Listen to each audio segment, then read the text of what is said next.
Welcome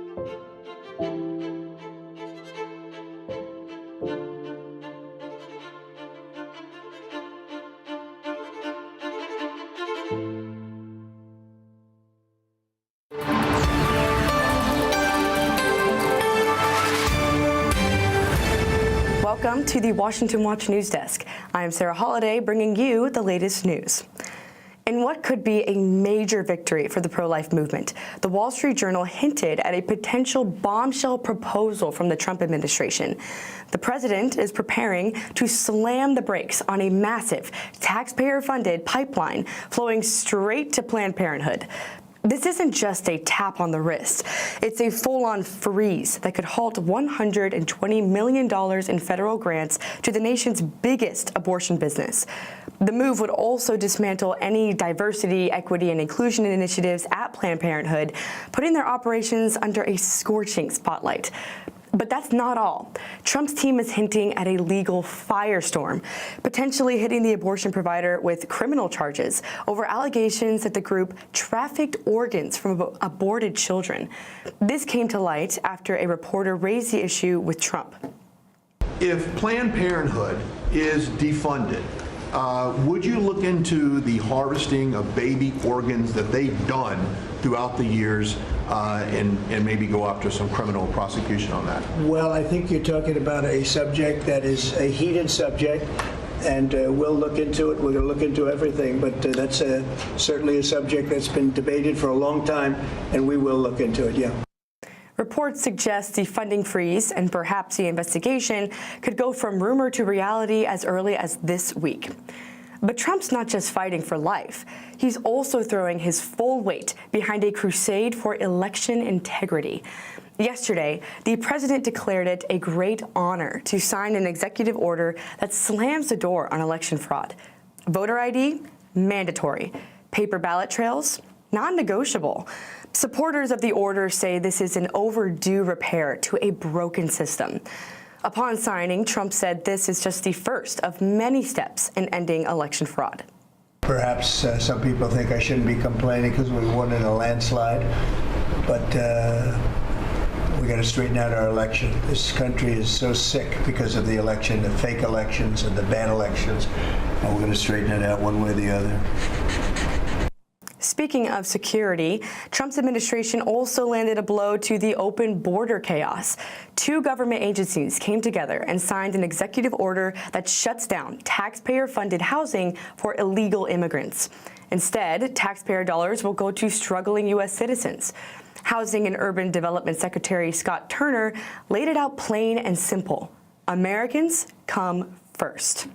We're here signing the partnership to ensure that the wasteful misappropriations that have been going to assist illegal aliens in our country will no longer go to assist them, but instead to assist the American people. So today we are ensuring that American taxpayer dollars are used to assist the American people. Homeland Security Secretary Kristi Noem also insisted that prioritizing illegal immigrants is a thing of the past. And so this memorandum is going to be a partnership that we will form to make sure that these housing programs are going to only people who deserve it, people who are in this country that need assistance, that want a better life for their families. Well, the biggest news is swirling around another Capitol Hill drama. Yesterday, top administration officials came under fire after National Security Advisor Mike Waltz accidentally added a journalist to a high-level group chat about America's strikes against the Houthi terrorists. After The Atlantic exposed the full transcript, Director of National Intelligence Tulsi Gabbard and Central Intelligence Agency Director John Ratcliffe were hauled before a Senate committee to explain themselves. Defense Secretary Pete Hegseth was asked to weigh in as well. Despite the calls for leaders to resign, Trump voiced his confidence that his team learned their lesson and will bounce back. House Speaker Mike Johnson echoed the president's response. "Hold on," he said, "no one needs to be fired." But the million-dollar question looms. Will the Democrats keep this issue alive, or will this soon be a matter left in the past? And those are today's headlines. I'm Sarah Holliday. Read more every day with the Washington Stand at washingtonstand.com. And download the Stand for mobile app. Up next is Washington Watch with Tony Perkins. We'll see you tomorrow with more news.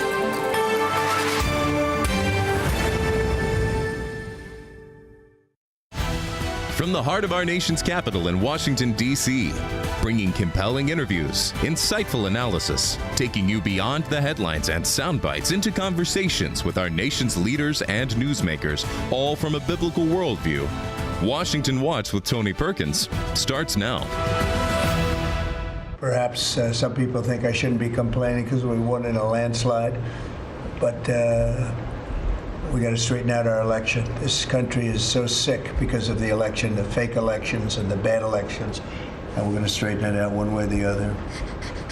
That was President Donald Trump yesterday as he signed an executive order to ensure integrity in America's election system. Welcome to this Wednesday edition of Washington Watch. Thanks so much for tuning in.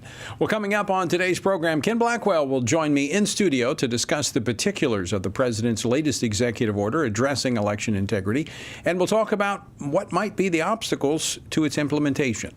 Then there were political fireworks on Capitol Hill earlier today as the CEOs of National Public Radio and PBS appeared before the House's DOJ subcommittee. A few years ago, NPR educated America about, quote, the whole community of genderqueer dinosaur enthusiasts. Do you think that that's an appropriate use of tax dollars? I was not at NPR at the time, sir. That's not the question, though. Do you think that that's an appropriate use of our tax dollars? I think our tax dollars that we use are to be able to provide a wide range of I'll take. Well, hopefully that will become extinct. Well, that was Texas Congressman Brandon Gill questioning NPR CEO Catherine Marr. We'll get a first-hand update from Tennessee Congressman Tim Burchett, who sits on the subcommittee. Also, yesterday, former Arkansas Governor Mike Huckabee had his confirmation hearing for U.S. Ambassador to Israel. If I'm confirmed, I will be absolutely clear to carry the president's policies. They have been clear that Hamas will have no future in Gaza. It can't. This was not simply a cold-blooded murder in which people came across the borders and shot innocent people. They massacred them. And they did it in the way that was most physically painful. We'll discuss why this appointment is so significant. And Troy Miller, President and CEO of National Religious Broadcasters, joins me in studio to discuss the fight to keep AM radio in cars and why that matters to Christian talk radio. All of that and more coming up on this Wednesday edition of Washington Watch.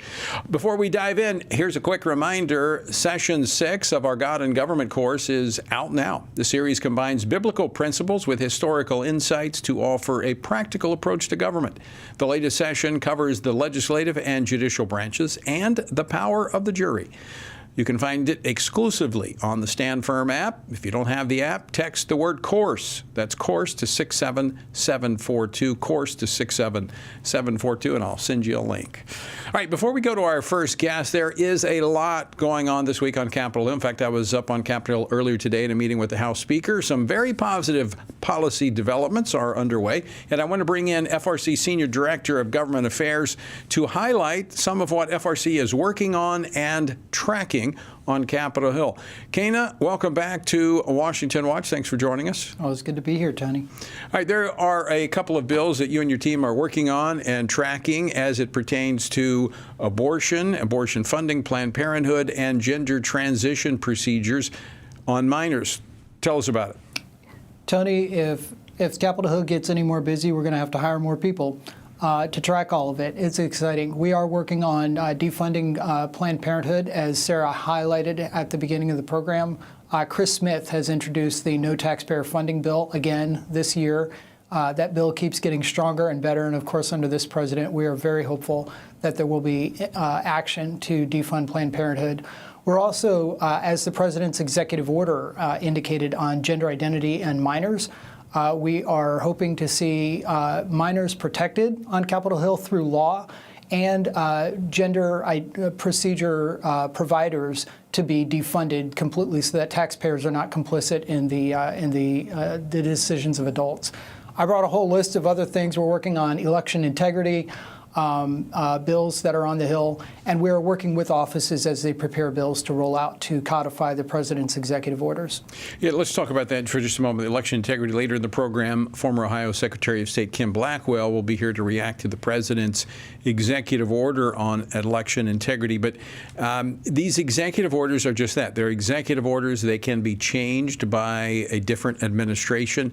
And so on Capitol Hill, Republicans are working to pass the SAVE Act, which is an election integrity bill. That, I believe, is up next week. Give our viewers and listeners a heads up on that and how they can lean in on it.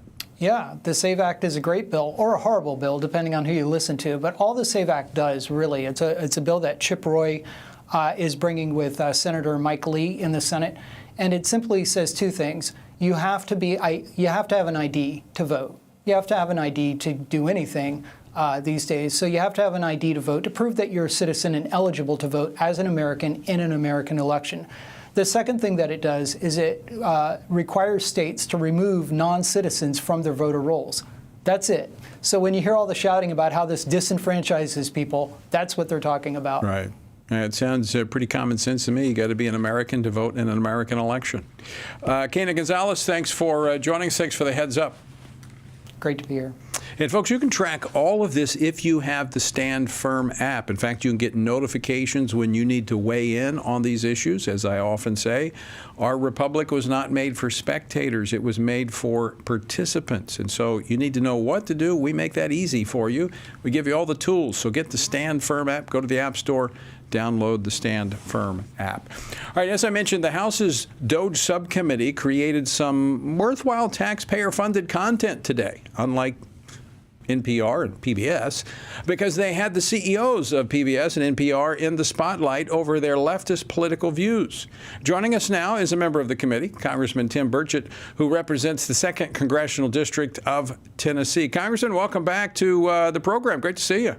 Great seeing you, Tony. Thank you so much for having me on, brother. All right, you put a spotlight on the CEOs of NPR and PBS today. You asked some very pointed questions. What were your takeaways?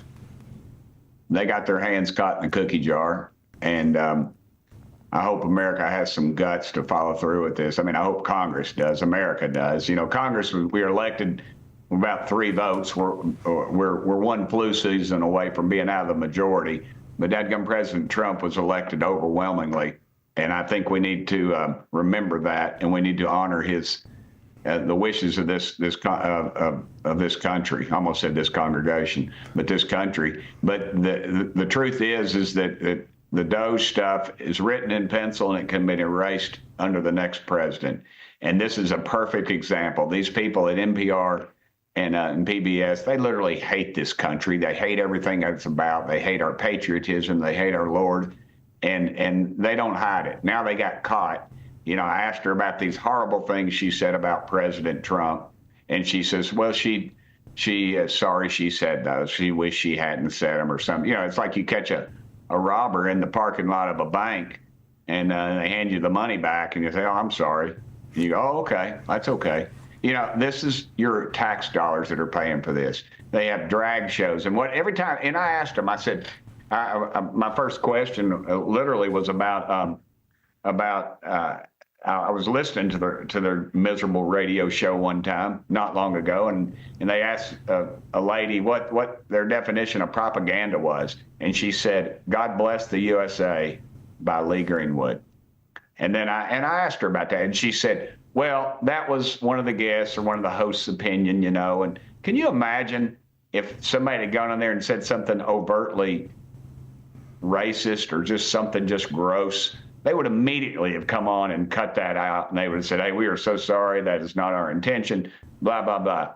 But because they attacked something of traditional values that we hold near and dear to our heart, they are allowed to say that garbage, and our tax dollars are paying for it. Now, they can say all the garbage they want as long as I don't have a dollar, as American taxpayer doesn't have a dollar invested. I think that's the issue. We're helping them. That's the issue. As you put the question to the CEO of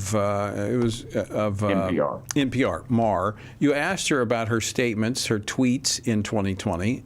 calling Trump a racist, a psychopath, or whatever it was she called him. And she said, well, I shouldn't have put that out. Well, no, not now that he's president and that he has influence over your budget.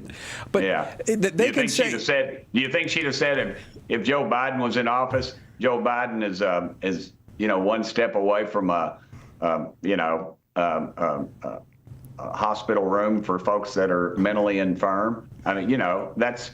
What if she'd have said that? I guarantee she wouldn't have said that. And so it's the same deal. Look, this place is so left, and they are so out of control, and Congress better get some guts, dadgummit, and start codifying this stuff and getting it into, because all they're doing is tying it up in the courts, and we have no mechanism in the House or the Senate that's honoring this country's wishes, and we need it, and we need it immediately. Congressman Burchett, I thought it was very interesting. You asked the panel, including Mar, if they felt like Newsmax, American Voices. Now, I was a little disappointed you didn't put Washington Watch on that list. Should receive federal funds, and none of them said, "Oh yeah, they should be right up there next to us competing." Yeah, they said no. They can you imagine if you all got a dog? Well, you wouldn't want it. I wouldn't want it. You don't want those idiots telling you what to do. I mean, if it was our idiots, it'd be okay. But when their idiots are back in control, and if we're not careful, we're fixing to hand it right back to them. Look, Tony, we got our work cut out. These post offices are not going to name themselves. I realize we've got valiant work to do in that department. But dadgummit, let's start moving this stuff through committees. Let's quit.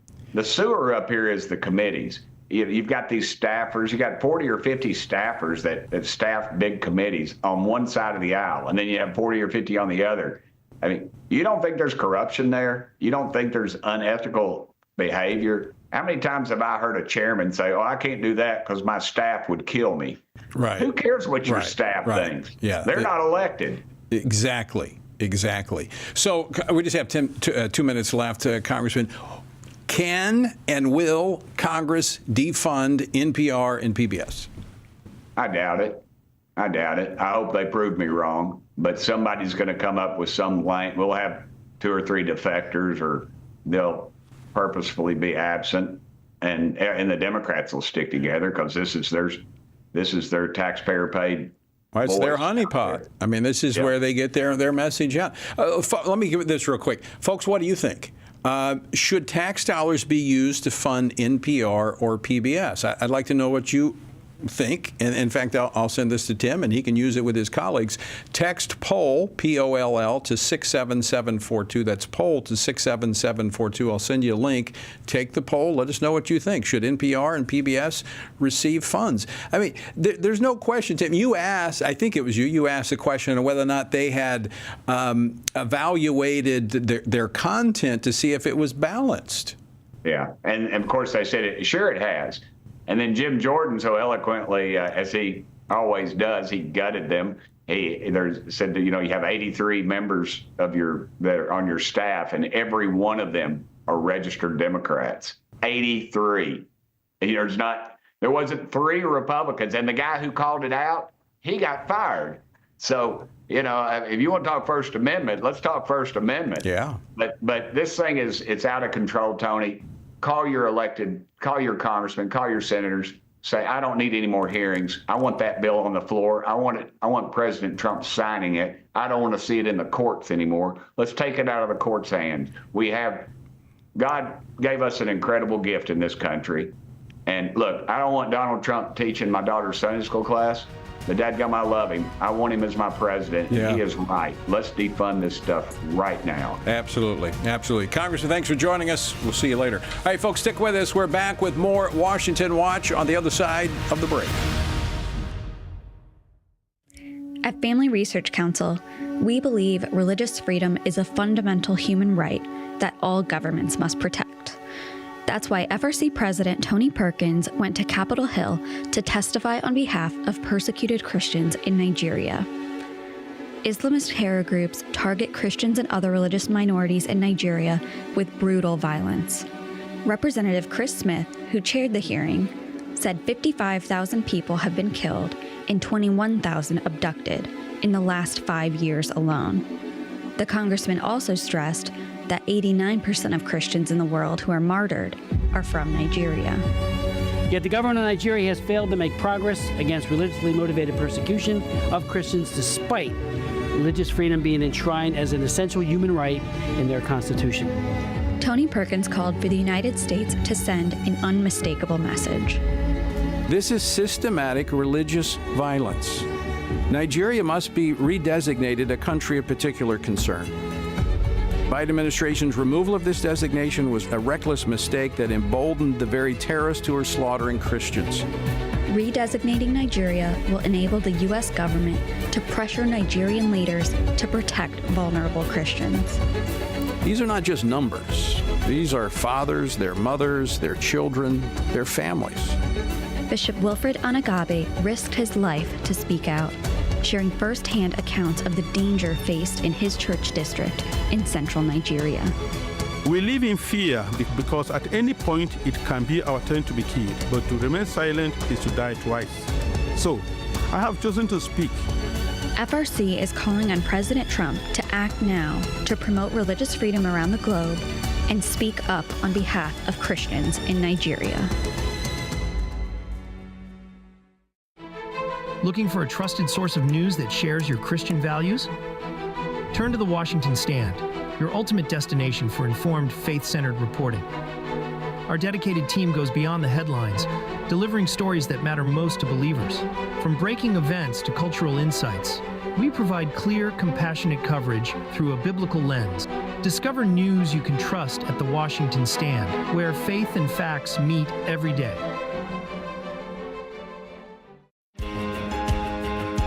Download the new Stand Firm app for Apple and Android phones today and join a wonderful community of fellow believers. We've created a special place for you to access news from a biblical perspective, read and listen to daily devotionals, pray for current events, and more. Share the Stand Firm app with your friends, family, and church members, and stand firm everywhere you go.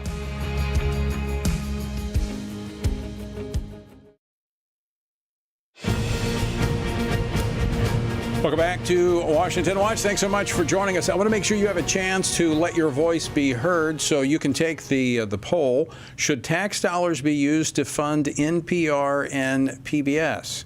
Simply text the word poll, P-O-L-L, to 67742. That's 67742, the word poll. I'll send you a link, and let me know what you think. All right, if you are hearing this program right now, there's a good chance you're listening via one of the many AM radio stations that airs this program and other programs like this. Many Bible-believing Christians rely on AM radio for spiritual growth as well as news and information that they can trust. Well, right now, Congress is considering the AM Radio for Every Vehicle Act. Why should you care? Well, here to answer that question is Troy Miller, President and CEO of National Religious Broadcasters and International Association of Christian Communicators, who together reach millions of viewers, listeners, and readers, and Washington Watch is a part of that. And National Religious Broadcasters receives no federal money. Troy, welcome to Washington Watch. Tony, it's great to be with you. Thanks for having me. Yeah, so I want to make a clear distinction. Nothing to do with PBS or NPR. That's right. Nothing to do with PBS or NPR. I saw your last segment. That was great. They should level the playing field there. They really should. I mean, today, where things stand, with internet access to create podcasts, I mean, there's so many platforms which we can communicate. PBS and NPR have kind of outlived their purpose. Yeah, they really have, and they've really become very based, very biased in their programming. I think it was about 11, 12 years ago they came out with what they called a non-sectarian policy, which says we're not going to do any religious programming, but what that really meant was we're not going to do any conservative Christian programming, but we'll do all kinds of other religious programming, and we'll do all kinds of programming that will debunk, Christianity, but we're not going to do one-sided. Yeah, one-sided. Well, the fight to have the platforms, though, continue because we see an effort to eliminate AM radios out of vehicles, which is what percentage of Christian broadcasting is found on the AM dial? Oh, I'd say right now, probably a full 30 to 40% of Christian broadcasting is on the AM dial. But it's the number 2 genre on AM across the board.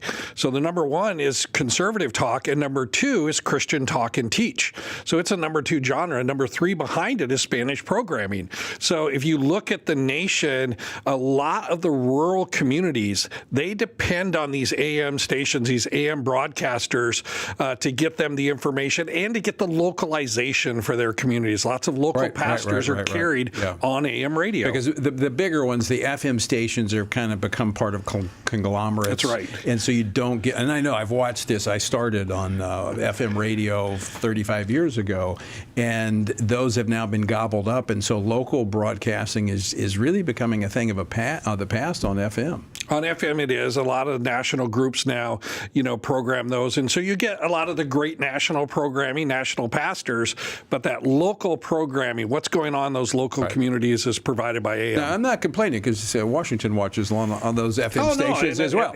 But AM has a place and it has a very key role. It's also a platform that's used during natural disasters and stuff. I know in Louisiana, going through hurricanes, when power is out, we still have the battery-operated AM radios. Yeah, most people have still a lot of people, again, in these key areas. If you're in Tornado Alley, if you're in the Hurricane Pass, if you're in where there's a lot of fires, you have these AM, weather radios in your house, or that if you tune AM radio in, you're going to get a signal during these storms and you're going to know what to do. The largest outlay of the infrastructure of the emergency broadcast system is all based in AM radio. And so there's not really a plan right now to say how that's going to move and where it's going to move to, because, Tony, as you know, one of the first things that goes down are all the cell towers and the internet's gone. Right. They're going to try to say, well, we use the cell tower emergency notification, which you get those pushes all the time, but that's only when it's working. Yeah. And it doesn't work during those storms. I can attest to that. No. So, Troy, tell us why. Why are AM radios coming out of cars? So look, this first started to say as a, quote, technical issue that there was in the EVs and the electric vehicles, that there was an issue with the electric vehicles, the battery causing interference with the AM radio. And so they're saying, look, AM radio is outdated. It's not used anymore, even though some 40 million Americans still depend on AM radio as their primary source of information. So that was the first issue. That was really debunked even by the government accounting office that looked into it and said, look, the shielding either around the battery of the radio, we're talking a few dollars, to every car to do this. The real issue, Tony, is around what's called the connected dashboard. So all these cars today that are being developed, they all have these nice big screens in them, right? And what are on those screens? They're all internet connected. They're connected to these cell towers, and they come with subscriptions. So, if you buy a new General Motors car or a Ford car today, you can't even get the navigation system to work without buying a subscription. And Ford right now is in the battle with Apple over whether Apple CarPlay should be on there or not, because that limits or that opens up the option for them to have. So it's about who controls that connected dash. There's a lot of money to be made by the car manufacturers if they can sell these annual ongoing subscriptions to people who are riding in the cars. But that puts them then in the driver's seat of all of the programming. So it's the same thing we have on the internet, and the same thing with these big social media companies or the Apple Store or the Google Play Store. They can decide what apps get in, what apps don't get in. And we're saying, look, there's several issues here. First of all, the defranchise of free over-the-air information, okay? That a lot of people, especially people, as you know, in poor communities, depend on this. And then there's just the access to that information in general. Who's going to decide? Well, I mean, there's been a lot of concern over the years for the fairness doctrine. This is a backdoor to basically silencing conservative and Christian voices. Absolutely, because you have to ask yourself, well, if as a car manufacturer, why just AM? Why are they starting? Why is it AM and not AM, FM? I think AM's just their dip into their toe into the pond here, stepping in. Radio in general is going to be in the car because they can't make money off. That's of right. This. Can't make so it. Now's the time to take take the stand? What do people need to do to weigh in on this? Call your congressman. There's a bill in both the House and the Senate, the AM in Every Vehicle Act. Call your congressman and tell him you want AM radio to stay on the air, and they need to sponsor and support this bill. All right. Very good. Troy Miller, always great to see you. Thanks so much for stopping by. Thanks, Tony, for having me. All right. All right, folks, on the other side of the break, we're going to be joined by Chris Mitchell from Jerusalem. He has the latest news on what's happening there. We're going to talk about Mike Huckabee and his hearing yesterday in his confirmation hearing for U.S. Ambassador to Israel. We're also going to talk about protests in Gaza, some positive things. Don't go away. Everything we do begins as an idea. Before there can be acts of courage, there must be the belief that some things are worth sacrificing for. Before there can be marriage, there's the idea that man should not be alone. Before there was freedom, there was the idea that individuals are created equal. It's true that all ideas have consequences, but we're less aware that all consequences are the fruit of ideas. Before there was murder, there was hate. Before there was a Holocaust, there was the belief by some people that other people are undesirable. Our beliefs determine our behavior, and our beliefs about life's biggest questions determine our worldview. Where did I come from? Who decides what is right and wrong?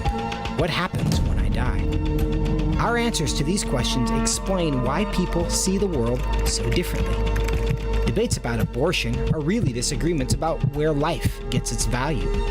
Debates over sexuality and gender and marriage are really disagreements about whether the rules are made by us or for us. What we think of as political debates are often much more than that. They're disagreements about the purpose of our lives and the source of truth. As Christians, our goal must be to think biblically about everything. Our goal is to help you see beyond red and blue, left and right, to see the battle of ideas at the root of it all. Our goal is to equip Christians with a biblical worldview and help them advance and defend the faith in their families, communities, and the public square. Cultural renewal doesn't begin with campaigns and elections. It begins with individuals turning from lies to truth. But that won't happen if people can't recognize a lie and don't believe truth exists.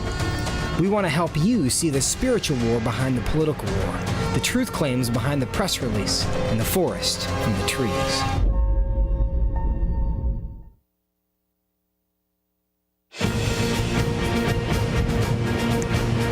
Back to Washington Watch. Good to have you with us on this Wednesday. All right, hundreds of Palestinians staged protests in northern Gaza on Tuesday.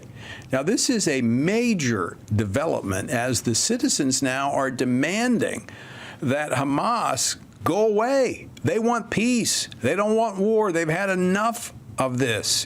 This, to me, is quite amazing. And here with more from Jerusalem is Chris Mitchell, the Middle East Bureau Chief for CBN. Chris, welcome back to Washington Watch. And again, thanks for staying up late to join us this evening. Great to be with you, Tony. All right, so tell me if I'm overreading this, but this looks quite significant that the citizens of Gaza, under the repressive hand of Hamas, are finally saying enough is enough. We want peace. I don't think you're misreading it, Tony. If this continues and increases, it could mark a turning point within the war since October 7th. You have to realize that Hamas brutally cracks down on any opposition. And what does that mean? That means beatings in public. It could be torture, could be imprisonment, and even death. So this is for any group of hundreds and maybe even more of people to come against Hamas, could be a big deal. Could this help release some of the hostages? We don't know, but it's a very, very major, significant change in events inside Gaza. And there was a report a few months ago, Tony, by a Channel 12 reporter interviewing some of the people moving from one area to another. They were cursing Yahya Sinwar and cursing Hamas. That was more isolated, but this seems like a growing group, and we'll see what happens. It's a hopeful sign that maybe people inside Gaza will come against Hamas itself. Is this in part because of the presence, once again, of IDF as they've moved in, divided north and south in terms of the Gaza Strip, that Gazans now feel a little more comfortable that they can come out given the presence of the IDF? Yeah, definitely. I think, Tony, their presence in both the North and the South, and maybe they feel a sense of security in case the IDF actually continues its offensive against Hamas. And it's making, it seems, significant inroads against Hamas, and it's increasing its presence. Another division just went in the other day. So this could be one of the factors why many of these people seem to be speaking out against Hamas right now. Is this similar to what we've seen in the past in Iran, where Iranians have have stood up against the regime from time to time? Of course, they've found the heavy hand of suppression, the brutalization that has taken place at the hands of the regime. But as you said, with the presence of the IDF, maybe that fear is not as strong. It could be. The IDF may be a factor. We know so many times, tragically, that Iranians have protested against the government, and they have a history of a brutal crackdown, whether that means hitting people on the street, arresting people, even death, imprisonment. But the IDF may be making a difference inside Gaza. We hope that this can continue, and maybe this is the answer to many people praying for what's happening in Gaza, for the release of the hostages, and for finally many of these people in Gaza to be free as well from the oppression of Hamas, which is just brutal in the way that it can come against people that oppose it. You know, that's a great reminder, Chris. I know as I pray almost every day for the peace of Israel, I include the Palestinians, the Arabs that live there, because there are many people there that don't want what Hamas has been dishing out. And I think this is a reflection of that, and why we need to pray into that situation. Prime Minister Netanyahu says that this is evidence that their plan in Gaza is actually working. I think it does. I mean, I would probably agree with the prime minister right now. It's the military pressure that seems to create these kind of conditions, certainly puts pressure on Hamas. And really, in the last week or so, they've eliminated maybe 10 Hamas leaders inside Gaza right now. So Hamas right now may be reeling in terms of a lack of leadership. And maybe this is another factor where many of these people in Gaza feel safer and more free to go ahead and oppose this oppressive terrorist regime that really has committed atrocities on October 7th and really indoctrinated, as we speak, about these Gazans, that really a generation has been indoctrinated with this Hamas ideology, and they hopefully would be free of this as well. Chris, any plans to go down to Gaza to cover those protests? Not inside right now, Tony. All right, just I don't think that would be very safe. Just checking, because I'd have to alert the prayer warriors to be praying for you. Hey, final question for you. Just got about a minute and a half left. Yesterday, Mike Huckabee, who has been selected as the ambassador to Israel, had his hearing before the United States Senate, his confirmation hearing. What's the sense in Israel to Mike Huckabee, first evangelical that to be tapped to be ambassador to Israel?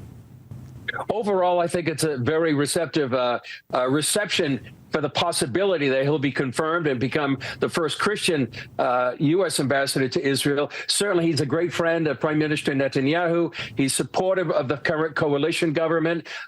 So I think he'll be very well received if confirmed. There's a lot of people in Judea and Samaria because he doesn't believe in a two-state solution. He believes that's the biblical heartland.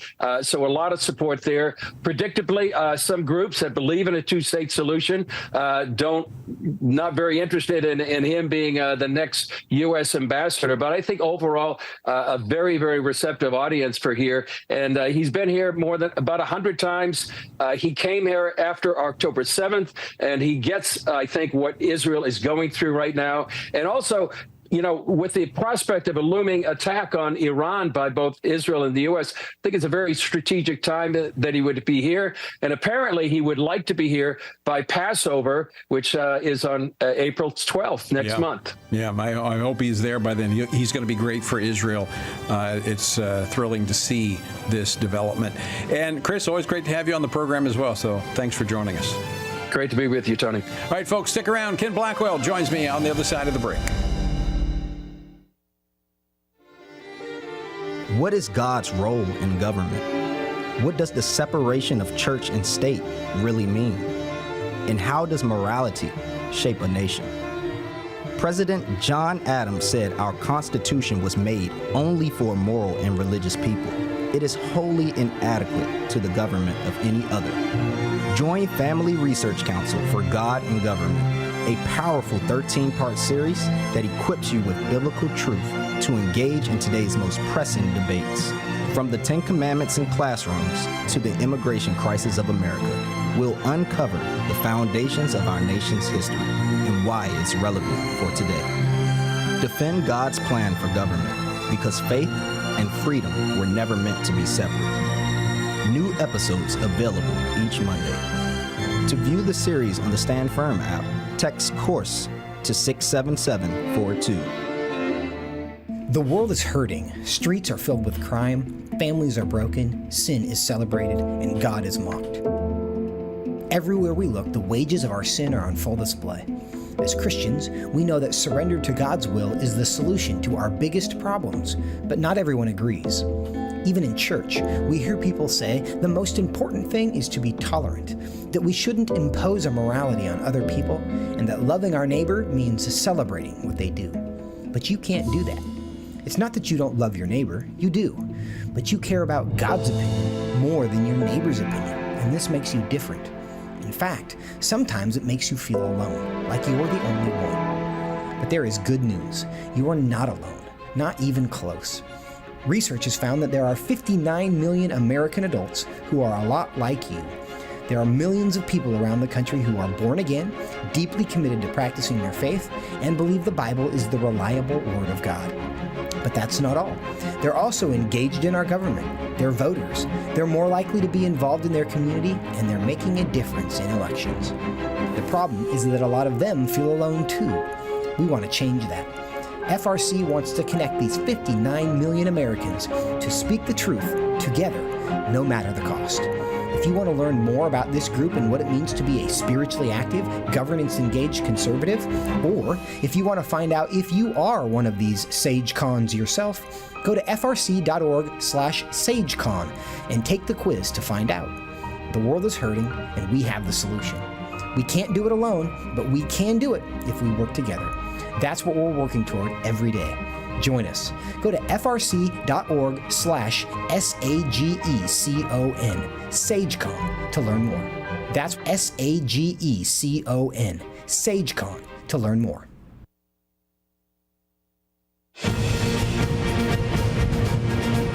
Welcome back to Washington Watch. Thanks for joining us. All right, session 6 of our God and Government course was released this week. FRC's God and Government course, which I teach, combines biblical principles with historical insights from America's past to offer a practical approach to governance. In this new episode, we examine the legislative and judicial branches and the power of the jury. You know how powerful a jury is? Well, you can find out by joining this week's course. So it's exclusively found on the Stand Firm app, but if you don't have the Stand Firm app, you can text the word course. That's the word course to 67742, and I will send you a link. Our word for today comes from Ezekiel chapter 11, where God warns the inhabitants of Jerusalem, who believed they were secure behind their walls, that because they feared the sword and failed to follow his statutes, he would hand them over to their enemies. Though they trusted in their physical barriers and rejected God's word, they would not escape his judgment. Ezekiel's message reveals a sobering truth. If we refuse to know the Lord through his word, we risk encountering him through his righteous wrath. The people clung to the illusion of protection while neglecting the Creator whose rules they had broken. God proclaimed he would judge them at Israel's borders as they were being carried out, and they would finally know that he was Lord. Their downfall from the sword was the result of hardened hearts, unwilling to accept divine authority. These verses challenge us to consider whether we, too, are shutting out God's word and his ways. True security is found only in surrender to him. We either embrace him as Lord willingly, or we meet him under far harsher circumstances, for he will not be walled out forever. To find out more about our journey through the Bible, text Bible to 67742. Yesterday at the White House, President Trump signed an executive order to better safeguard the integrity of our elections. Among other things, the order would enforce the citizenship requirement for federal elections and provide a means to better integrate information sharing between the federal government and the states. Well, what else would this executive order do to secure America's elections? Well, here in studio to join us with his expertise and insights is Ken Blackwell, who is Family Research Council Action Special Advisor for Election Integrity. He also previously served as Ohio's 48th Secretary of State, serving in the post during the 2004 presidential election when Ohio was a critical swing state. Ken, welcome back to Washington Watch. Thanks for joining me here in studio. Hey, Tony, good to be with you, sir. All right. As Ohio Secretary of State in 2004, you oversaw the presidential elections. You were right in the midst of that. That was back the year of the hanging chads and all of that. Based on your experience in elections and, quite frankly, the responsibility that flows to the states as well as the federal government, there's a line of separation. What is your assessment of this executive order? I think it's sweeping.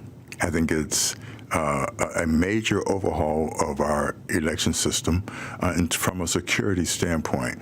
I think one of the things in terms of the backstory that that President Trump said in signing the executive order was that he was going to establish the election system as part of our national security apparatus. Well, I mean, but it really is when you've had these foreign actors trying to infiltrate our election system. Absolutely.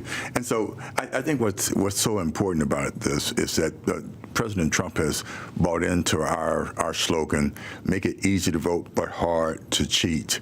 The left has always made it easy to vote and easy to cheat. Yeah. And that means that there are some legitimate ballots that have been negated by illegitimate ballots. And what Trump said yesterday is that this is going to come to an end on his watch. I think it's important that we take a look at two tracks. One is the chain of custody of ballots.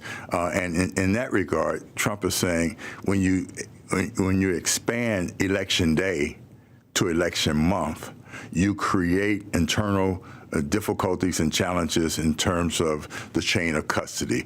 And so squeezing it back down to as close to a day is smart from a security standpoint. The other. So let me stop on that for just a moment, because that's one of the elements of this executive order is basically election day is election day. No more ballots after election day are supposed to be counted. This is something you've been talking about for a number of years now, is that this election month needs to come back to where it was historically as election day. Absolutely. And before anybody starts wringing their hands, stomping their feet, we will make an exception for the ballots of our military personnel that are off protecting us in foreign lands.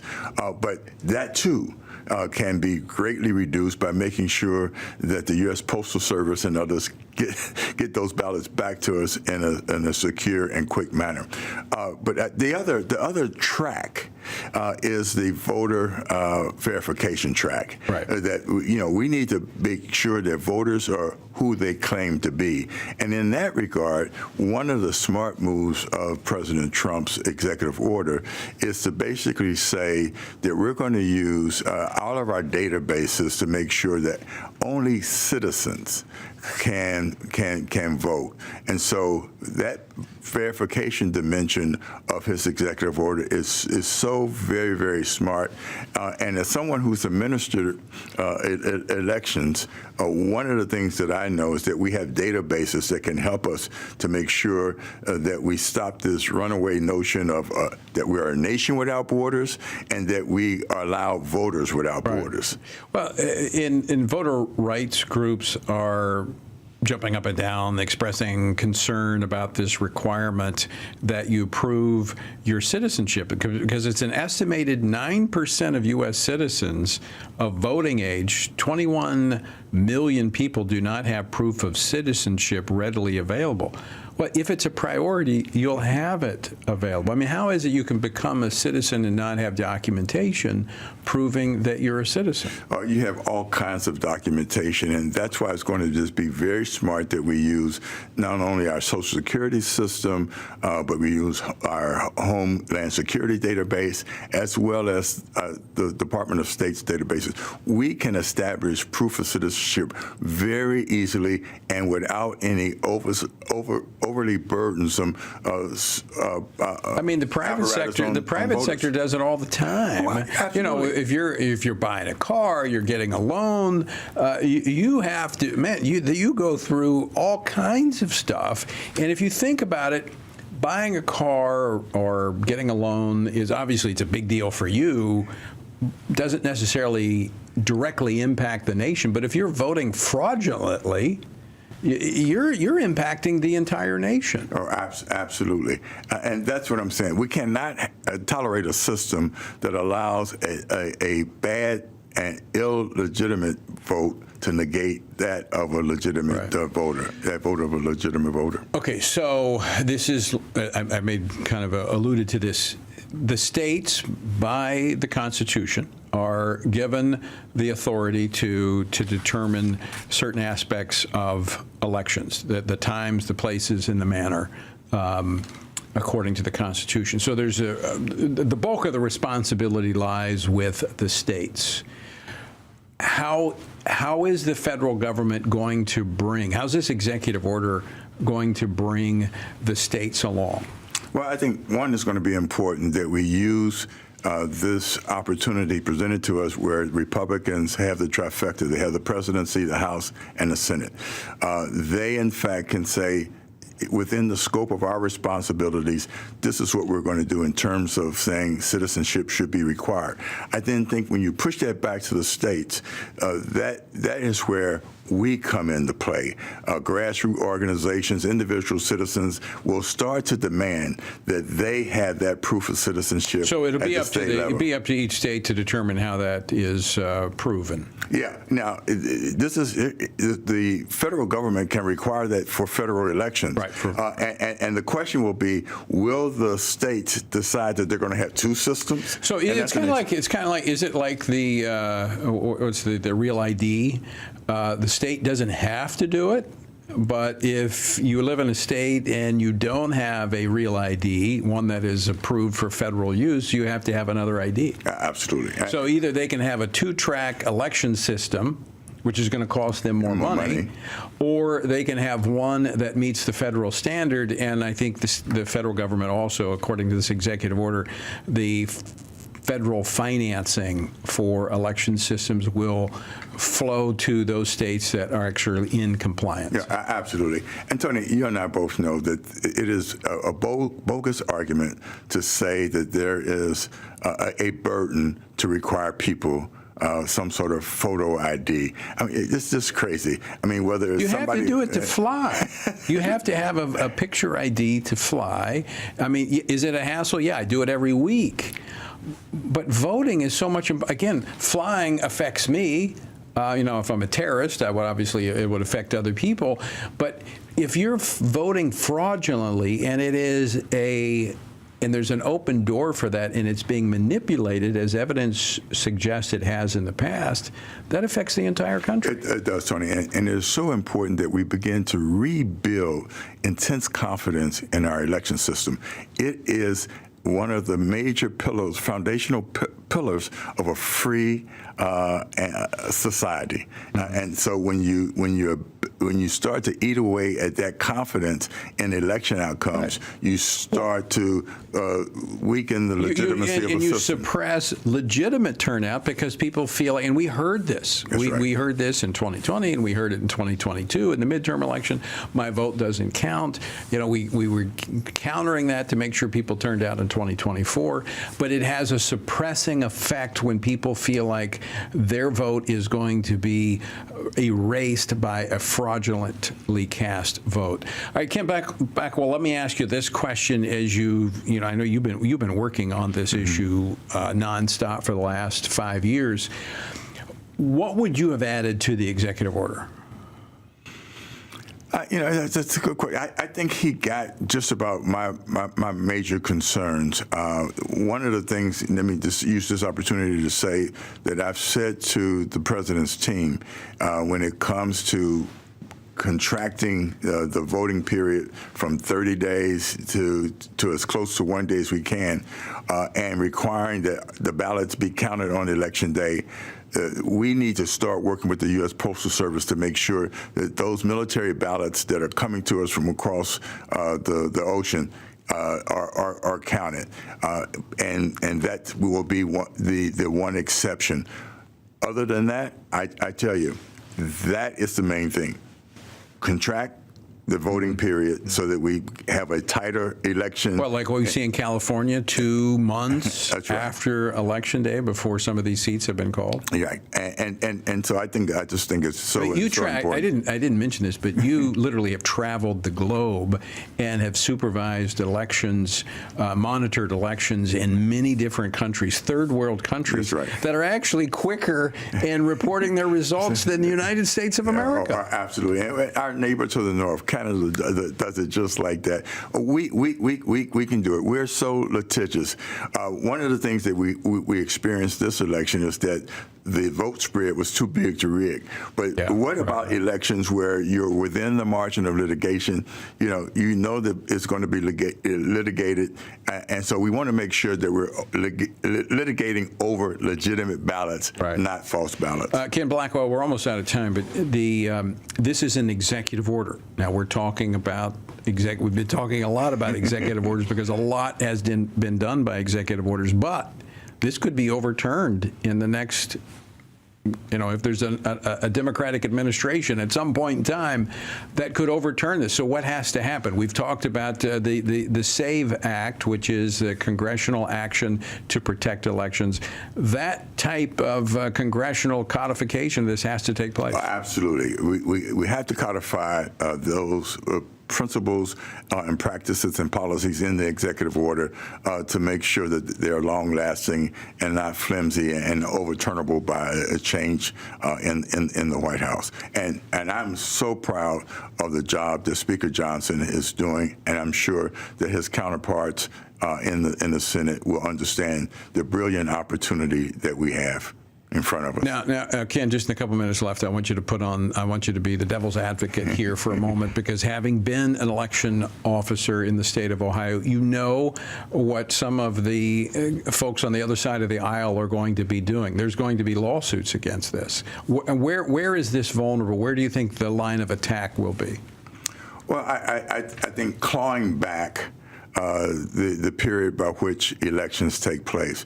I'm not sure we can get it back to a day, but I think we can get it back from 30 days to a week, and then when people begin to build confidence and they see what people are doing around the world, both close and afar, they in fact will demand that we have that sort of efficiency, that sort of transparency, where you have enough confidence in the results of a system that it doesn't take you 2 weeks, 2 months. Do you think the litigation will keep this from being in place in the midterm election, or do you think this executive order will have been enacted for the midterm election? I think it's going to happen for the midterm election because I'm pressing that we get some of these changes to affect New Jersey and Virginia this year. Right. Okay. All right. Very good. Ken Blackwell, always great to see you. Appreciate the great work that you've been on this. You've been on this issue of election integrity, like we say down in Louisiana, like white on rice. You've been on it. So appreciate the great work you've done on behalf of all the groups, but in particular, your role with FRC Action. Thank you, Tony. And folks, I've told you, we're working on these issues to make sure that your vote counts. And so you need to cast that vote every opportunity you have. That's again, as I've said before, our republic was not made for spectators. It's made for participants, and that is one of the ways we participate, by voting. Out of time for today. Thanks for joining me. Again, let me remind you of the encouraging words of the Apostle Paul found in Ephesians 6, where he says, you've done everything you can do when you've prayed, when you've prepared, and when you've taken your stand. By all means, keep standing. Washington Watch with Tony Perkins is brought to you by Family Research Council and is entirely listener-supported. Portions of the show discussing candidates are brought to you by Family Research Council Action. For more information on anything you heard today, or to find out how you can partner with us in our ongoing efforts to promote faith, family, and freedom, visit TonyPerkins.com.